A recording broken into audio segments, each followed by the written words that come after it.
Abel Sanchez talking, and I think part of the reason why he was talking is so he could get on his skin, like get on that mindset, Yeah. and that hurt him. Maybe if he would have been quiet, just Yeah. like leading up to the first fight. Careful what you wish for. That is true. Because I honestly, if we would have seen the same fight that we saw in the first fight, I could see the judges Yes, give that fight to Triple G just out of sympathy, And out of yeah. like, you know, Abel Sanchez clearly he wrote the narrative before the fight was Yeah. going to happen. That's can you come up to me, yeah, right, and fight my fighter, and he did. So, but what did Triple G did in return, right? Basically, the kind of the same thing, but like he took Canelo's best whatever he got in that fight. But Abel Sanchez, I feel like he maybe at the end of the day he should have kept his mouth shut. Yeah. And I even mentioned it to Chris before the fight. I think Abel and Triple G were a little out of character when, all the trash talking was happening. I think Triple G respected Canelo a lot after that first fight, but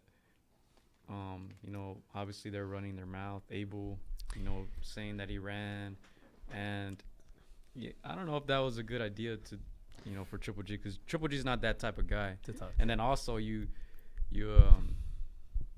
anger your opponent, so now he has extra motivation to go at you. But the thing is, I think the anger is not towards Canelo. I think the anger is towards the whole promotion of Golden Boy. Let me tell you why.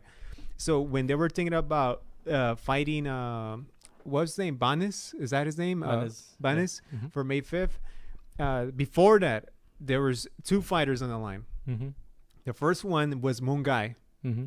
But then the boxing commission said no because he's 21 years old and he's brand new, stuff like that. Anybody within the Triple G's camp, they say something negative after the fight. Because after the fight was done, all you hear, we got to respect Canelo. Yeah. Yeah. Like a lot of I don't want to say the word, but literally they were just embracing Canelo. Yeah. Because at the end of the day, you got to respect after all that mess conversations that you said leading up to the fight, all the bad publicity. Well, not bad publicity, but you're putting a lot of hate towards the fight when it was mutual in the beginning. Yeah, and But- that was one of the things that I was curious to see what was going to happen. If they gave Triple G a close, controversial decision, how was Abel going to react to it? In this case, it went the other way, a close decision for Canelo, and he showed a lot of respect for Canelo. He said, because a lot of reporters were asking him, what did he think about the scorecards? Obviously he thought Triple G won, but he said, we can't sit here and cry every time that they don't give us a close decision. You got to give Canelo, his respect. Well, the HBO helped control the narrative for the third fight, if there's actually even going to be a third fight, because they were acting like Triple G died already after the end of the fight.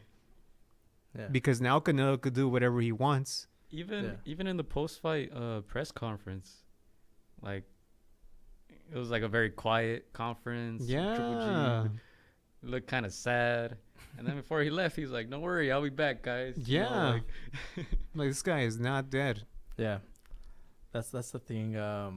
When you try to close the door on somebody, it's because, and we talked about this, Chris, if you don't have a big following, if you're not a knockout artist, it's going to be very hard to promote you. And obviously Triple G's not very known to the casuals as much. I mean, if it wasn't for the first Canelo fight, a lot of people would not have known who he was. So it's he's going to have to have another big fight. Yeah. I don't know with who. It's for him to get back, So I was actually thinking about that. I don't know why Jacobs is in the mix, honestly. Who has Really? he beaten? Who has he beaten? You're right. What- The only fight, the only Chocolate? reason that's the only reason they put him in the mix. And because he had that O in his record. Oh, who's he beat? Oh, he beat cancer, dude. That's more. Mm. That's more Oh, than that's you why. can expect. All right. That's why. All right, so to break down the final rounds, Gio. Yeah, final rounds. I think in the ninth round, Canelo started gaining a little bit more momentum. But in the 10th round was actually Triple G's best round, and that's interesting because we talked about that. Every time you thought Canelo was gaining that advantage, Triple G would come back with a strong round. Mm-hmm. And I think this one was even more impressive because it's at the end of the fight, and considering all the he took some good body shots, and Oh yeah. a lot of headshots too, but especially to the body, he took a lot of shots. So we all thought he was tired, but his 10th round was his best round. Yeah, no, that I think that was the most one-sided round for both fighters. Yeah, that was the easier one to score out of Easiest one to probably score. the whole fight. Yeah, and I would have loved to have seen Triple G do more of that, but again, it's Canelo has great defense. Something that really surprised me in that round, I think, Canelo could have easily just stood back, outboxed. He could have Yeah. probably moved some more, and he would have won that round. But I think he felt that was a championship rounds at the beginning, and I think he opened up himself up a little. I think he took some hits. I don't want to say on purpose. Just a younger guy, like he was able to just throw more punches and just land little punches, but I mean they're still counting in your favor. And like we said, it goes down to the whole thing. Triple G's not gonna get a decision in Vegas. I think those last 2 rounds he had to win convincingly, and he didn't do that really. And one thing that was interesting, Abel said, they keep asking all these questions, but it's just Canelo didn't let us. Because you see Triple G run over guys, but Yeah. this is a different caliber of fighter that he's facing. Yeah, and we saw Triple G employ that jab. So he was using that jab to try to get in. Your jab is the thing that, keeps that distance, The reason why there's a lot of emphasis on the jab is because I feel like the jab like breaks you down mentally. Because if you jab somebody and you're trying to come in like, oh, stay back. Yeah. Oh, stay back. Like, how am I going to go in, right, to try to fight? So I think that's one thing with that being said, that if Triple G sticks with the lab, you think that Canelo is going to back away. Oh, I can't get in.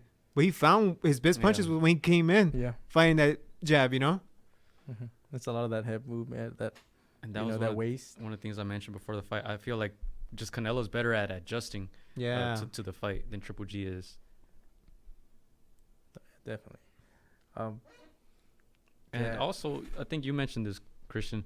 Triple G threw and landed a lot of jabs, but he didn't really follow it up with the right or to the body, right? And I think, Triple G threw that jab well to kind of stop Canelo's momentum, but Canelo threw the body shot very well, and that really stopped Triple G's momentum in this fight. And you guys remember there was another fight where Triple G used that same jab as masterpiece. That was against Lemieux.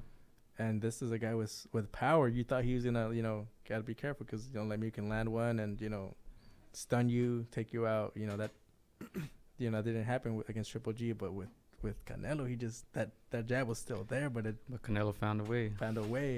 It must have been the angles, like that defense walking in, but But, at the end of the day, you have to give a lot of respect to Triple G, being at that age of 36 years old, fighting against probably one of the best fighters in the world at 20 years old, and it's like prime.